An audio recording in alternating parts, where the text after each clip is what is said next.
Welcome to another edition of the Cambridge Dads Podcast, brought to you by the Center for Families and the Let's Talk campaign at the Agenda for Children. We'd also like to thank our partners at the Cambridge Chronicle for their continued support of the Cambridge Dads Podcast. I'm Luis Vasquez.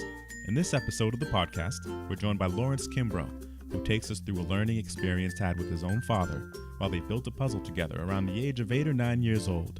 He joins us now. Welcome, Laurence. We appreciate you coming on and sharing some of your time with us. Yeah, no, I'm really excited to be participating. Obviously, it's something I care a lot about, and glad I can share my 2 cents. We're really looking forward to what you have to share with us today. Yeah, so certainly just wanted to share a little bit about my experience as a son and sort of how it sort of shapes my views on parenting. So I certainly had the opportunity to live in Cambridge for a long period of time, and many people in the city do know me as the son of Laurence Kimbrough, was a very respected and highly regarded educator within the Cambridge public schools for a number of years. And, he was somebody who, as a role model and standing up for education was, very influential on me. And, there were always books in the house. And I really did feel that just by surrounding himself, with great friends, people who share similar values, I was able to grow up in a community that I really did feel like supported in. I was around people who had different careers and different aspirations, and I really did feel like I could do a lot of different things growing up in that household. So it was a really, really great place to grow up. I think one of the things that also sort of influenced me growing up in that household was sort of work-life balance, and I certainly have a lot of respect for the work that my father did in Cambridge. And at the same time, there were certainly some days when he came home and didn't necessarily have the energy to be the best parent that he could be. And one example I think about is, a day when I was probably in 3rd or 4th grade and I was doing some homework. It was a puzzle and above coming out some pieces and putting them together. And there was one point where we were almost done with the puzzle that had taken us a while to complete, where I accidentally sneezed and coughed and blew the puzzle apart.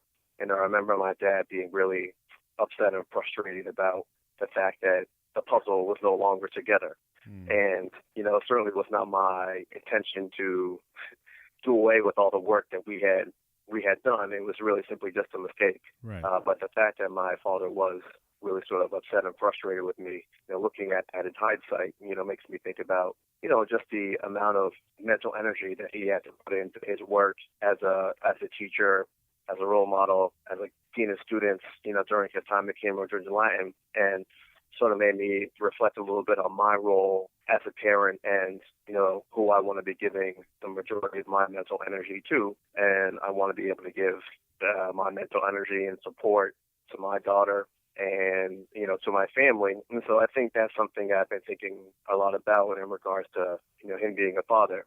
Certainly, him passing away of a heart attack, like early on in life, at the age of, 66. I think about that as well, and really trying to think about taking care of myself and taking care of my health and taking care of what I eat, exercising, making sure that I'm doing strength training, yoga, cardiovascular work, other things that I can do to assure that, I keep my mind and body fit so I can be the best parent that I could possibly be. And I didn't grow up in a household where those things were emphasized from day one. I certainly think my father retired from Ringan Land. He started walking a lot more, but that was something that was, he was able to make time for in retirement. It didn't seem like it was as much a priority for him while he was working. And so, those are things that I think a lot about, in terms of the parent that I want to be. Certainly I want to be able to have the mental energy to love and care and show empathy for my daughter, even in her, most challenging moments, because that's the person that I want her to be towards other people. Yeah. And so I do feel like that's the best way that I can influence her, is to be able to show patience, love, understanding, empathy, for her, in hopes that she's able to learn from my example and can share those traits with others. I often emphasize to people it's the little things that make a huge difference in people's lives. This moment here with the puzzle, you blew the puzzle away, you coughed, you sneezed, and it was gone. He was frustrated, which as parents, we're all guilty of that. We're all guilty of having to check ourselves later. He's human. He's normal. We all are. Yep. But why did this moment in particular stick with you throughout all of these years? Or was it rekindled? Did it come back to your mind when you became a parent yourself? No, I think during my time working at the high school, right, when my daughter was born, made me think a lot about, the mental energy that's required to be a really good educator in sort of our current state of public education. And thinking specifically about being an educator, within the Cambridge Public School, I think all of us recognize that, there's a lot of work to be done in regards to assuring that all students in the Cambridge Public Schools are getting the best education possible. And I was someone who really believed in that and wanted to, ensure that that was happening. And I found it to be a real challenge for myself, and really didn't feel like, the first year and a half when my daughter was born, when I was coming home from work, that I was really being the best parent, that I was showing the empathy and the patience. And I think that the experience of me being in elementary school and that homework assignment that me and my dad were working on, I think just sort of resonated with me at the time when, I was going through the challenge of trying to support all students and be a good parent and a good husband. And I found that to be not very easy to do. And so I think that, as much as anything, made me think about that experience, with my dad, and certainly recognizing that he was an outstanding educator and certainly, wanted to be an outstanding father. I can assure that. And at the same time, growing up in a household without a father and not necessarily having anyone to really learn from as an example of how to be a great father. I think he was an outstanding role model, and he was very present, obviously, for myself and my brother. And I do think, there are things that I can take away from him that are great, and also things that I can take away that I feel like I can do better. And one of the things I do think I can do better is just really being able to provide that, emotional support. And I think the way that I've been able to do that best so far is just being able to step away, from some of the real struggles that public education has sort of presented us at this point. And I think that has sort of allowed me to be the best father that I can be. And so I'm still struggling to figure out, what work it is that I can do that will allow me to, support the educational growth of our community, while at the same time being able to be the best father that I can be, and being nurturing and supportive and empathic, for my daughter. And so I think that's just the main takeaway that I have from that experience, is really just trying to juggle the delicate balance of, being an educator, but also being a great father and a great husband, which are also two of my priorities. In terms of patience, I feel like you have to go through some growing pains first as a parent, Mm-hmm. for many of it, to learn it, because there's no Yep. instruction manual on how to do this stuff. No. There's no instruction manual coming with the kids when they're born Right. or when you become a parent.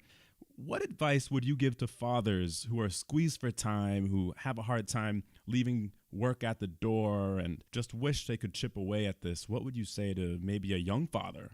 Yeah, so I think that's a really, really important question. I think it's something that both fathers and mothers are doing a lot of asking of right now, in terms of how to, juggle work-life balance.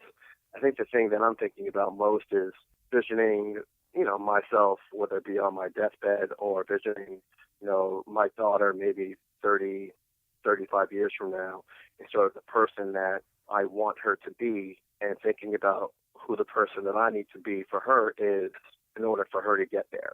And so, for me, I'm just thinking about the type of work that I want to be able to do that can allow me to be, the most empathic parent that I can possibly be, but also thinking about, the way that I talk with my daughter, and whether or not the carrot and sticks mentality, where you do this, you get that, or, if you don't change your behavior, then you're going to receive a punishment.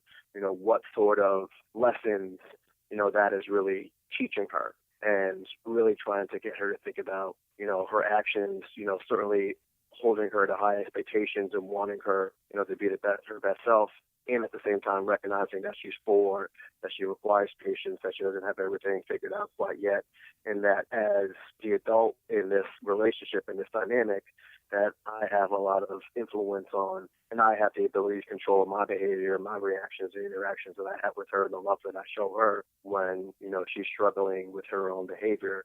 And just recognizing that, if I want her to be a lifelong learner, if I want her to be empathic, if I want her to, challenge injustice when she sees it, then I have to be the person that's going to be the example for those things, so that she can grow and develop into that person down the road.